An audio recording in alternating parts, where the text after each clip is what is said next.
খাবার খেতে খেতে টিভি বা মোবাইল ফোন দেখা জায়েজ আছে কিনা? দেখুন, এটা তো এখন একটা কমন একটা বিষয় হয়ে গেছে না? আমরা সবাই কম বেশি এই রোগের রোগী।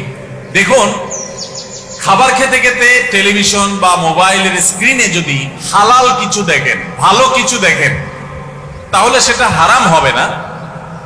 আর হারাম কিছু দেখলে সেটা খেতে খেতে দেখলেও নাজায়েজ হবে, অন্য সময় দেখলেও হারাম হবে। হারামটা সর্বাবস্থা হারাম। ভালো কিছু দেখলে খেতে খেতে সেই দেখাটা বা ওই দেখা অবস্থায় খাওয়াটা হারাম হবে না, কিন্তু অবশ্যই এটা অনুত্তম কাজ। কেন অনুত্তম কাজ? কারণ এটা আমাদের স্বাস্থ্যের জন্য ভালো নয়। ডাক্তাররা আমাদেরকে বারবার সাবধান করে খাবার সময় খাবারের প্রতি মনোযোগী হতে হয়। অন্য মনস্ক হয়ে খেলে তার স্বাস্থ্যগত উপকারিতার চাইতে অনেক সময় ক্ষতির আশঙ্কা থাকে। তো এই জন্য এটা এমনিতে অনুচিত। তাছাড়া এটা নেশার লেভেলে চলে গেলে, এডিকশনের লেভেলে চলে গেলে, আসক্তির লেভেলে চলে গেলে তখন মানুষ এরকম করে।